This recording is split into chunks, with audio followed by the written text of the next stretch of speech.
Hey everyone, it's Julie, and today I'll be making creamy mashed potatoes topped off with some sweet lobster sauteed in a wine garlic butter sauce. So let's get started. So first thing you want to do is peel your potatoes and chop them into smaller pieces so they cook quicker. Make sure the water is cold so the outer portion of your potatoes don't get overcooked. By Julie. Go ahead and mash your potatoes. If you own a potato ricer, that would be best, so use that. I don't own a potato ricer, so I'll be using this. I throw in some softened butter and cream cheese. You may use whichever cheese you prefer. You may even use some sour cream if that's what you like. I mashed everything together. I warmed up some whole milk and I added some milk to my potatoes. If you like it really creamy, you can add lots of milk. If you like it really thick, then just add less milk. I like them really loose, creamy, and smooth, my potatoes. I don't like them too chunky, so that's why I added a whole cup of milk. So the milk is really for texture, not really for taste. So use as much or as little as you like I said. Now I will say that the most important ingredient in mashed potatoes is salt. You can throw in 40 cloves of garlic, 5 pounds of butter, a whole lobster, a ton of cheese.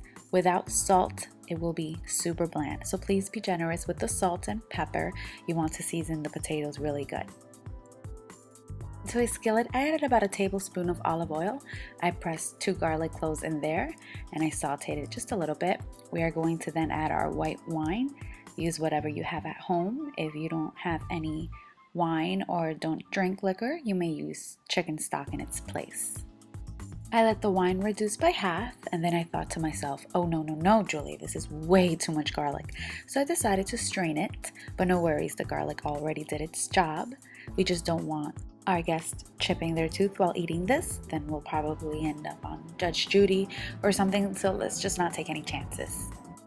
I placed the sauce back into the skillet, threw in some butter. Julie, no worries though, we will be sharing this. We have to share this with our loved ones.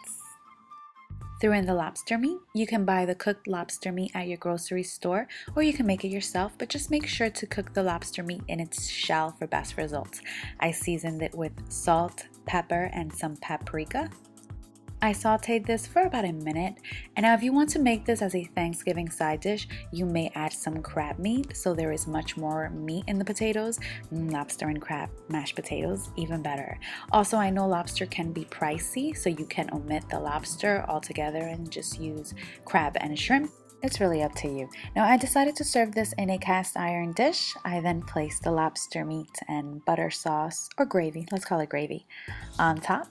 You may add some green onions, parsley, chives, anything green for some crunch or color, except celery, don't do that. You may even mix it around a bit, but why would you do that? Now if you're wondering, what goes great with lobster mashed potatoes? Steak, ribs, anything really. And now what's better than lobster mashed potatoes? Lobster mac and cheese?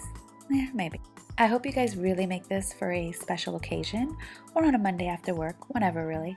You guys will love it. It was so delicious. I hope you guys enjoyed this video and thank you guys so much for watching.